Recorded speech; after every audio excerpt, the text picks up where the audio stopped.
Best-selling author Douglas Rushkoff tells us how we can restore our humanity in the sea of digital flotsam. Subscribe to our channel for more conversations with great minds. We are, for this next half hour, going to get into one of our conversations with great minds.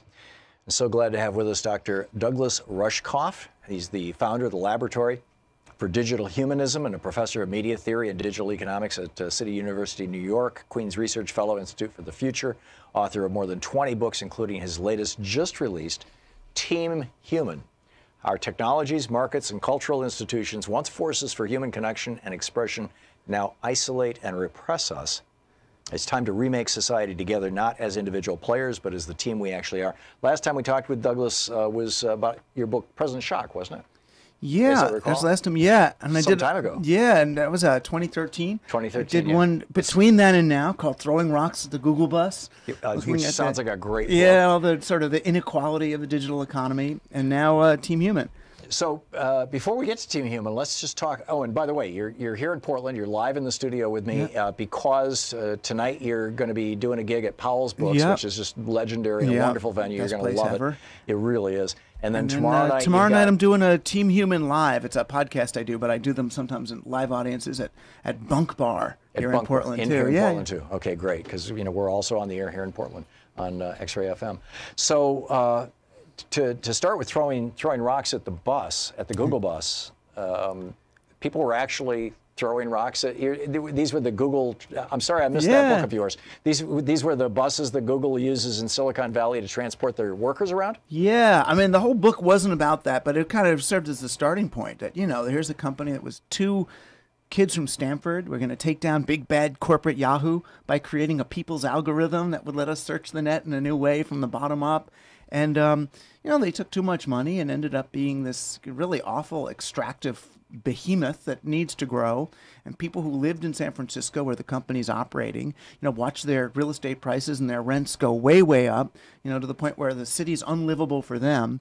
And the employees who live there, and it was sort of a nice idea that Google thought instead of having them drive back and forth, we'll create these big air-conditioned Wi-Fi buses that'll transport them back, to and from the mothership. Right. But to people in San Francisco, it felt like sort of a symbol of the alien invasion. Here are these people that are using San Francisco as a backdrop and a bedroom community, making it unlivable for real people, while all the capital, all the resources are being sucked out by this big company down in Mountain View.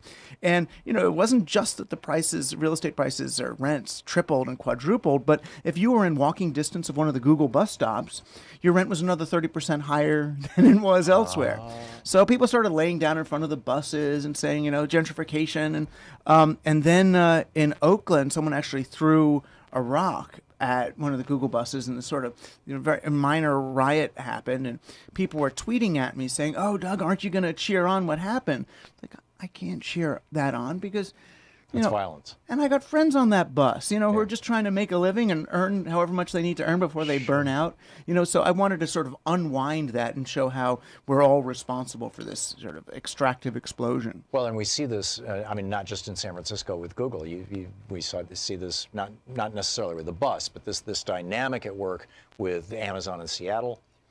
With Starbucks in Seattle, perhaps. With Uber in London, maybe. It depends. It's everywhere. Yeah. And it's because of that big disconnection. These companies are not serving real people or places. What they're doing is serving shareholders. These are all extractive models. Is there? It seems like there's an analogy or an analog between that and, for example, how Walmart moves into a community and destroys on average 100 local businesses, and they will target those businesses. And absolutely, and I wrote about that. But what it takes Walmart, say, 10 or 15 years to do in a community, where they go in, they undercut all the local sellers, put everyone out of business, so they become not only the sole retailer but the sole employer in a community. So then they can underpay people or have them on part-time wages. Then all those people who are working at Walmart are also on food stamps and on welfare, and and on Medicaid or whatever to get basic services. So the net effect is a drag. But Walmart's playbook is based on the British East India Company's playbook, the early colonial playbook of extractive capitalism. Which we rebelled against with the Boston Tea Party. Right.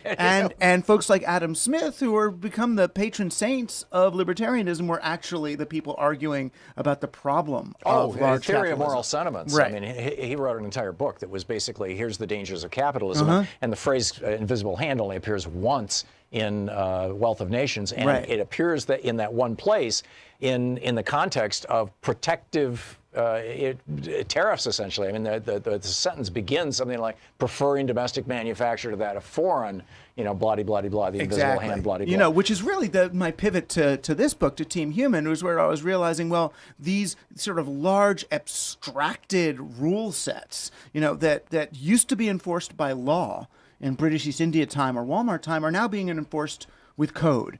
So we're sort of reifying. By code, you mean digital computer code? That now we're living on digital landscapes that are just as oppressive as, the stock market or industrialism or the economic operating system that we were using. Mark Zuckerberg and people who are building digital companies are really building them on top of an operating system that they're not even acknowledging.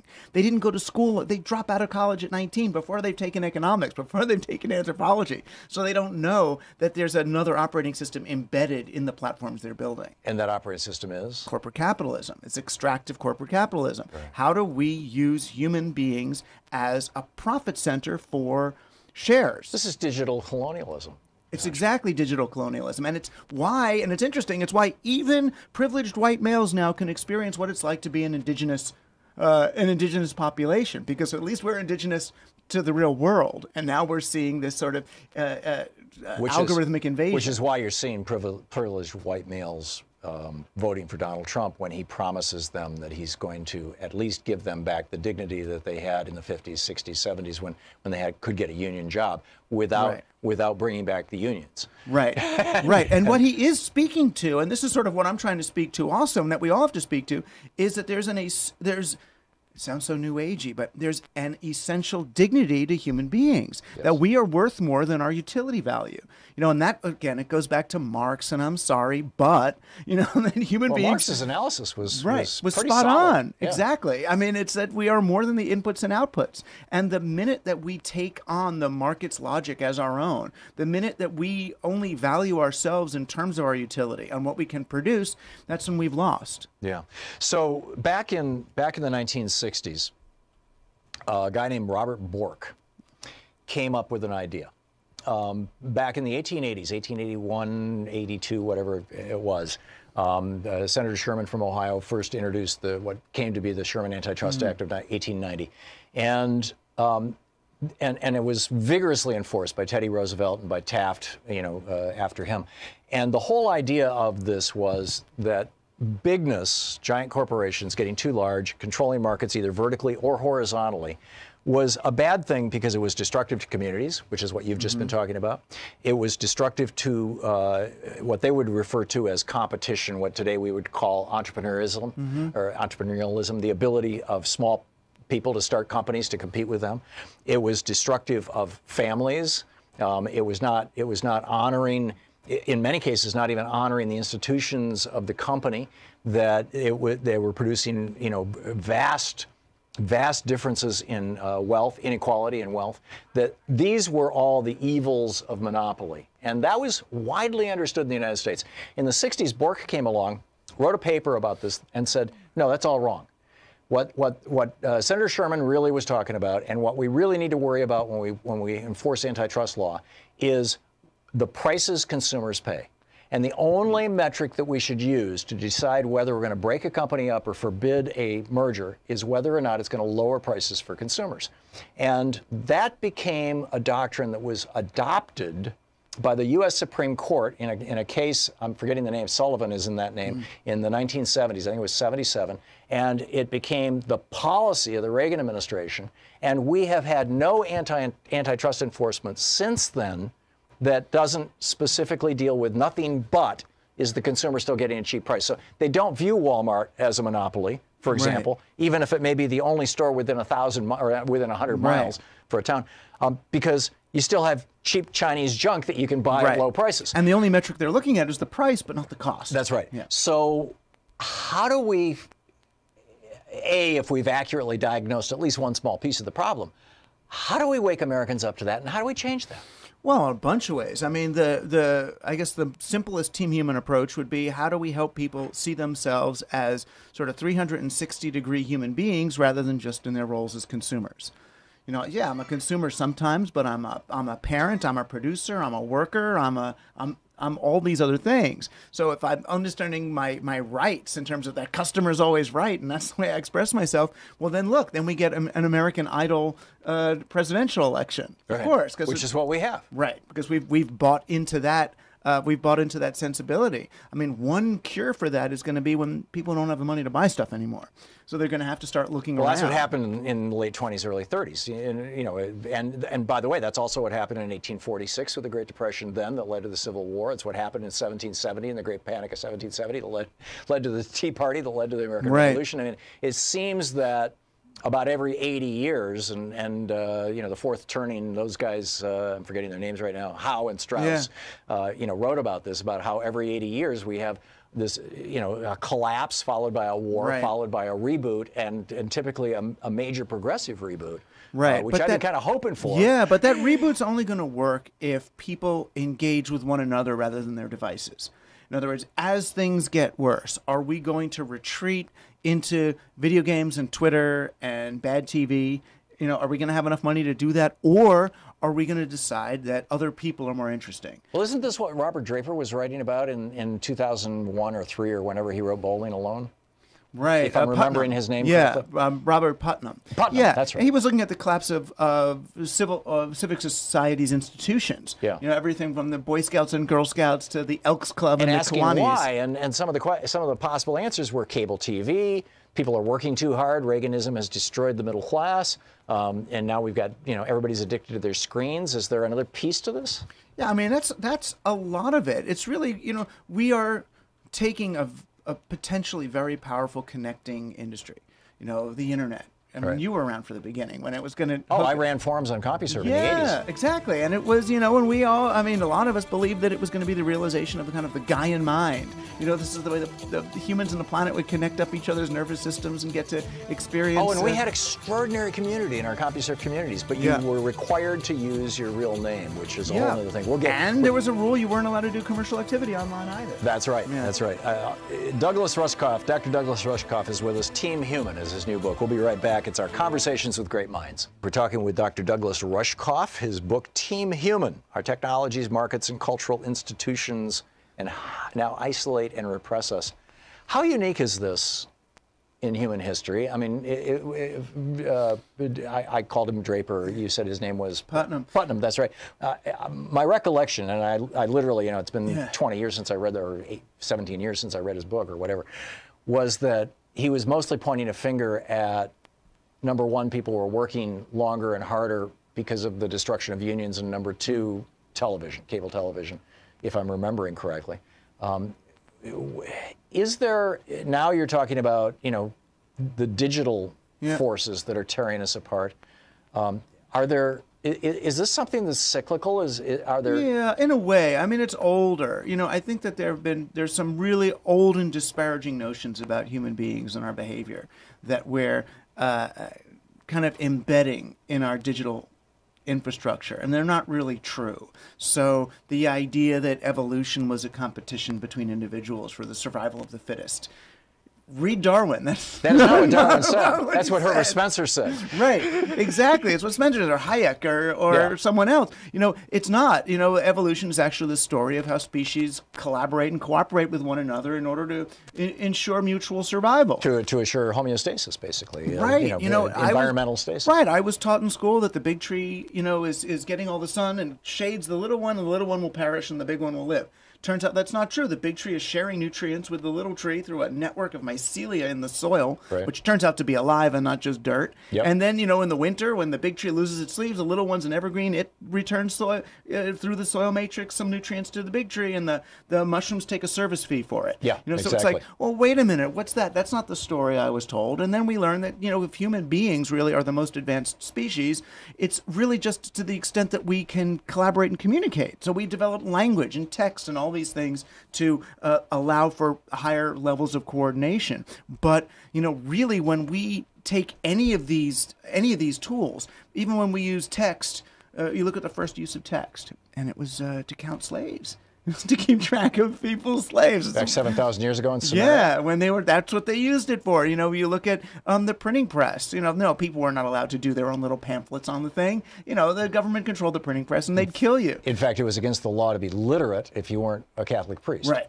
I mean, exactly. For quite some time. So they control, we look at these potentially liberating technologies and we say, oh, well, look, the elites end up controlling them. So now we have the internet, and people really have gained the capability of the printing press era. We can write, we can publish, but we can't program. We don't program the environments in which this happens. So you can, write on Facebook till the cows come home, and all you're really doing is enabling algorithms that are looking to modify and control your behavior.